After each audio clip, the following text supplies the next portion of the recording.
मी इथे बनवलं आहे पनीर सँडविच। तर झालं असं की आदल्या दिवशीची उरली होती पनीर बुर्जी। तर म्हटलं याचा वापर कसा करावा।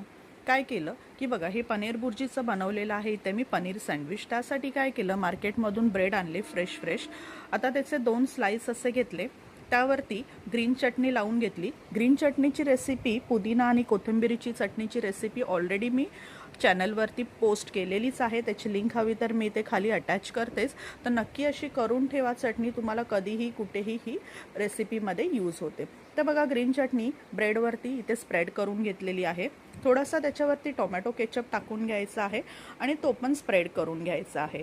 तर बघा, टोमॅटो केचप स्प्रेड केल्यानंतर आपण जी पनीर बुर्जी आहे, तर बघा तुमच्याकडे कुठल्या पण सुक्या भाज्या आदल्या दिवशीच्या वगैरे उरतील तर त्याचा असा वापर तुम्ही मुलांना करून देऊ शकता। तुम्ही हा जर गव्हाचं पीठ मळलं असेल चपातीचं तर त्याच्यामध्ये पराठे करून देऊ शकता। असं ब्रेड आणून त्याचा जे सँडविचेस आहेत ते पण बनवू शकता। तर बघा, वरतून थोडंसं मी मोझरेला चीज टाकलं आहे टेस्ट थोडी एन्हान्स करायला, आणि वरतून अजून एक ब्रेडचं स्लाइस लावून घेतलेला आहे। तर आपल्याला हे काय करायचं आहे की आता तव्यावरती छानपैकी सँडविच आपल्याला टोस्ट करून घ्यायचं आहे। तर तवा घेतलेला आहे, त्यावरती थोडंसं बटर टाकायचं, स्प्रेड करायचं, आणि आपण इथे आता ते सँडविचेस जे भरून ठेवलेले आहेत तर ते ह्याच्यावरती बारीक गॅसवरती आपल्याला टोस्ट करून घ्यायचे आहेत। तर दोन्ही साईडनी फ्लिप करून आपल्याला हे मस्तपैकी टोस्ट क्रंची करून घ्यायचे आहेत। जर तुमच्याकडे सँडविच मेकर असेल तर तुम्ही त्याच्यामध्येही हे सँडविच टाकून तुम्ही एकदम टोस्ट करू शकता। तर बघा, अशा प्रकारे दोन्ही साईडनी मी फ्लिप करून घेणार आहे आणि मस्तपैकी कुरकुरीत क्रंची असे हे सँडविचेस बनवणार आहे।